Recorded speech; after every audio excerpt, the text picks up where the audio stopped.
రాజశేఖర రెడ్డి గారు కావచ్చు,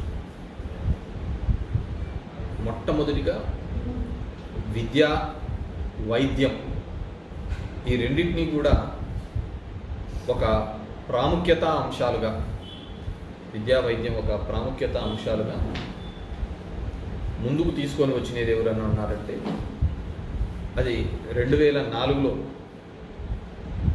వైఎస్ఆర్ గారు మొదట తీసుకొని రావడం జరిగింది. అంతవరకు కూడా కాలేజీలలో చదవాలి అంటే ఒక ఇంజనీరింగ్ కాలేజీలో కావాలా, ఇంకో కాలేజీలో చదవాలి అంటే అది కేవలం ఒక డబ్బున్న వాళ్ళకు మాత్రమే సొంతమవుతుందన్న తరుణం నుంచి 35,000 రూపాయల మొట్టమొదటిగా ఫీజు రియంబర్స్మెంట్ ఇచ్చే కార్యక్రమం రాజశేఖర రెడ్డి గారు మొదలుపెట్టారు. అదే సందర్భంలోనే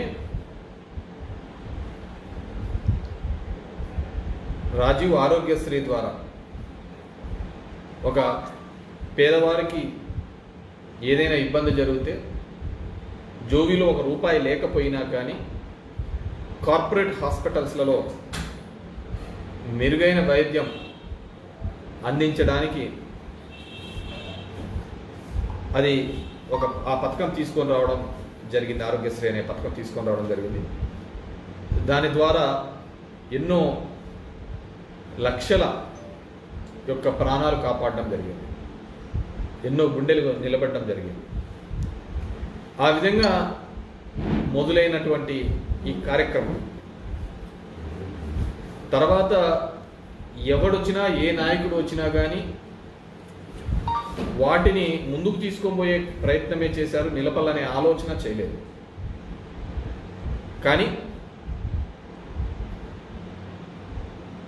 దాన్ని ఎన్హాన్స్ చేసుకుంటూ పోయేవాళ్ళు, దాన్ని పెంచిన నాయకుడు ఎవరైనా ఉన్నారంటే, ప్రభుత్వం ఏదైనా ఉందంటే అది ఒక వైఎస్ఆర్ ప్రభుత్వమే, వైఎస్ఆర్సీపీ ప్రభుత్వం. జగన్మోహన్ రెడ్డి గారు ముఖ్యమంత్రి అయిన తర్వాత నీ ఫీజు అది 35,000తో మొదలుపెట్టినది, నీ ఫీజు ఎంతైనా సరే ఉండని అది నేను కడతాను అని చెప్పేసి ఒక నమ్మకాన్ని కలిగించిన వ్యక్తి జగన్మోహన్ రెడ్డి. అదేవిధంగా ఆరోగ్యశ్రీ అనే దాంట్లో సుమారు 2,000 పైచిలుకు జబ్బులు కూడా దాంట్లో కలిపి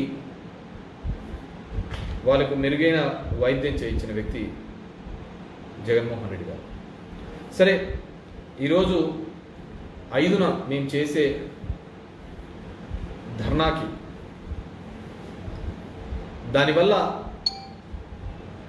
ఆ చదువుకున్న వాళ్ళు, ఫీజు కట్టలేని వాళ్ళ ఇబ్బందులు, వీటన్నిటి గురించి కూడా మీ దృష్టికి తీసుకొని రావాలి. కాబట్టి ఎందుకంటే చంద్రబాబు నాయుడు గారు ఎప్పుడు చెప్తూ ఉంటారు విజన్ 2020 అన్నాడు, ఇప్పుడు విజన్ 2047 అని. సో అప్పటికి ఎవరు ఉంటారో ఎవరు పోతారో తెలియదు, కానీ మనము మన ఇన్వెస్ట్మెంట్స్ పెడతా అంటాము, మేము పెట్టుబడి అనుకుంటాం. ఏంటి ఆ పెట్టుబడి అంటే ఏంటి? 2047కు నువ్వు ఉంటావో తెలియదు, నేను ఉంటానో తెలియదు, కానీ మనం పెట్టే పెట్టుబడి ఏంటి అంటే అది పబ్లిక్ జనం యొక్క చదువుల మీద, వాళ్ళకు ఆ ఉన్నతమైన చదువులు కల్పించాలి అనే ఒక ఆలోచనే మనం పెట్టే ఇన్వెస్ట్మెంట్. మనం చేసే ఇన్వెస్ట్మెంట్ ఏంటి అంటే ఆ పేదవాళ్ళకు మనం చదువు కల్పించడమే అనేది. దీని గురించి చాలా పెద్దగా చెప్పక్కర్లేదు. ఒక పేద మధ్యతరగతి కుటుంబంలో వాళ్ళు సంపాదించిన సంపదలో 60 నుంచి 80% కేవలం విద్యకు, వైద్యంకి ఖర్చు చేయబడతారు. ఒక పేదవాడు తన కష్టం ఇంకోటికి రాకూడదు, ఒక మధ్యతరగతి వాడు నేను పడిన ఇబ్బంది నా కొడుకులు కానీ నా బిడ్డలు కానీ పడకూడదు అంటే, వాళ్ళు మెరుగైన సమాజంలో బాగా తలెత్తుకొని తిరగాలి అంటే దానికి ఒకటి విద్య, ఒకే ఒక కారణం. అది ఎవడింట్లో అయినా కానీ, డబ్బులున్నోడింట్లో అయినా కానీ, ఇంకోటింట్లో అయినా కానీ. ఇప్పుడు లక్షలు పెట్టి ఎందుకు చదివిస్తుంటారు? వేలు పెట్టి ఎందుకు చదివిస్తుంటారు అంటే తన కష్టం రాకూడదు.